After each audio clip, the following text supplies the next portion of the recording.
Good morning, guys. So I wanted to just take a minute and walk through the week with you, starting with today. You can see on your schedule that today you have a discussion activity. Actually, you have two different ones. So read through the scenario and then answer the discussion forum below each one. So that's part one. And part two, on part three, you're going to complete this assignment and then you'll submit it. I did tell you, be sure to refer back to your notes, and they're in the last week's assignments. Go back and find your PowerPoint notes and use those to help you answer these questions as you go through. If you have questions on any of it, contact me and let me know. Looking at Tuesday, you've got a 1.03 review, and let me just go ahead and click on this so we can look at it. When you go to this, you'll click right here and watch this video, and then I told you to try to take the little test and see how you do. When you get to the end of the video, you just click on quiz, and it'll give you the quiz, and see what you come up with there, how you do on that. You also have 1.03 Activity 1. This is in Kia. You do not have to have an account to be able to do this, so you can do the flashcards and the matching. You just click on it and click on Play This Game, and then it'll take you into the flashcards and also the matching games. So that's the same both ways. So 1.01.4 and then this one, or 1.03.4 and then this one, and you see you're just unscrambling the letters.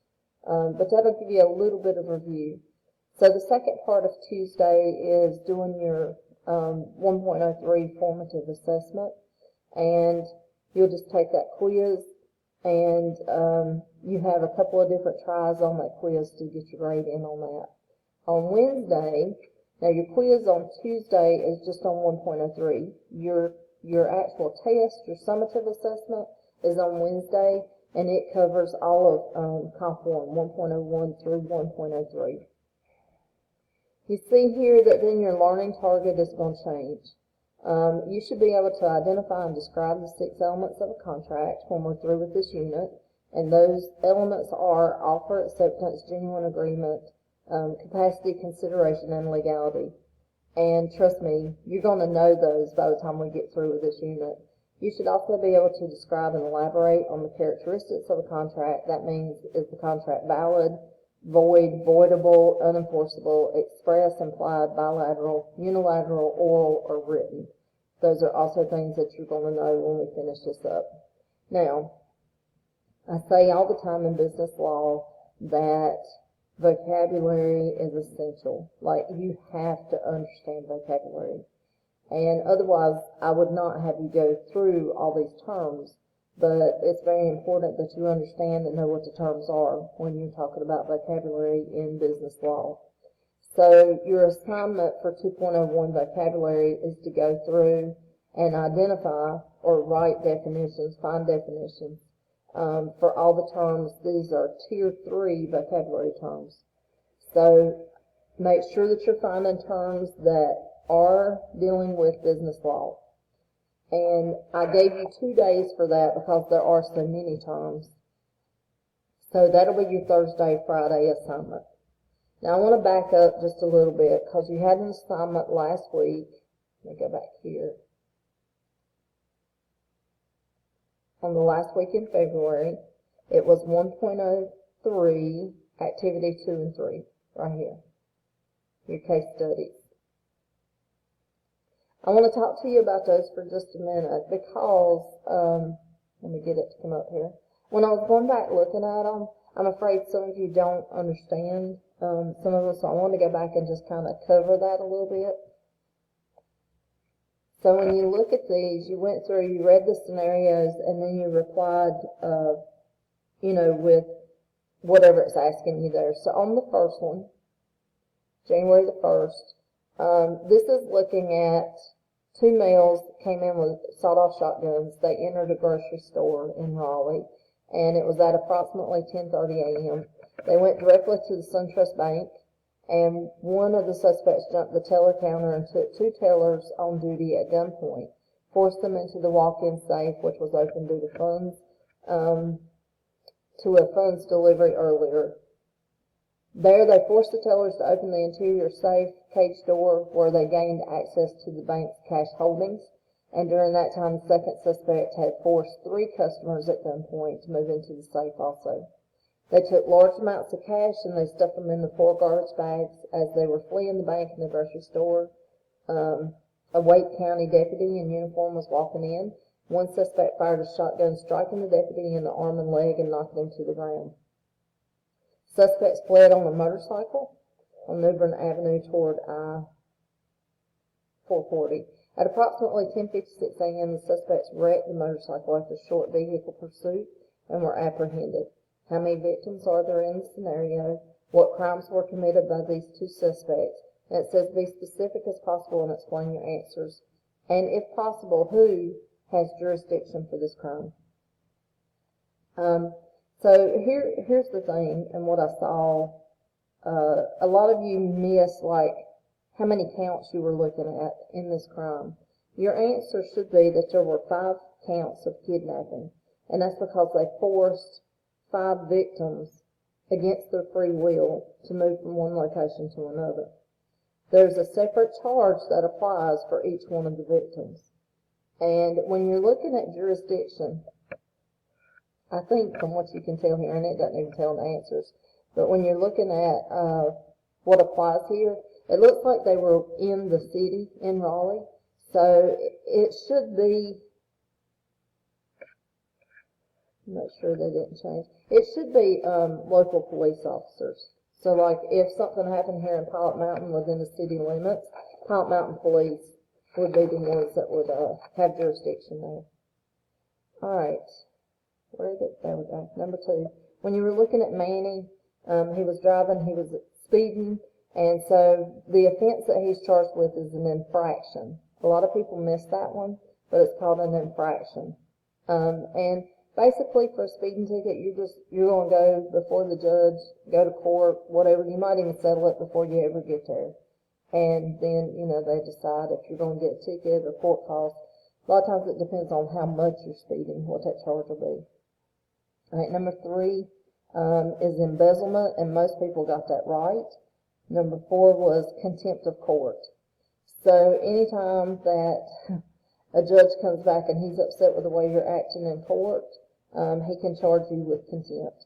I actually witnessed this on a case. We were in the courtroom with my class, and a lady jumped up and started cussing, and she ran out of the courtroom. The sheriffs went and detained her and brought her back in, and the judge then charged her with contempt of court. And so, they can do that, absolutely. All right, number 5 was aggravated assault, and this charge is classified as a felony. So, she picked up a steel rod and struck her friend in the head and the face, and it caused extensive wounds, and also knocked him unconscious. So she would be charged with a felony. Number 6, Roger was upset that he got fired. He broke out all the windows of the business and set a fire inside. That is arson, and most everybody got that right. Looking at number 7, Joey needed money to pay a court fine, so he kicked in a neighbor's house, gained entry, stole a video game system, and sold it on the street. That is burglary. Number 8, anytime that you sign something and it's not your signature, you sign it acting as if you're someone else, that's forgery. So number 8 was forgery. Number 9, looking at JoJo, local street drug dealer, makes lots of money. JoJo had no actual employment, took money and deposited it as though it was profit from a local store that he owns. This is called money laundering. So number 9 was money laundering. Number 10, Judy walking home from the YMCA, she was attacked by a male suspect. They committed a sexual assault on her by force. That is rape.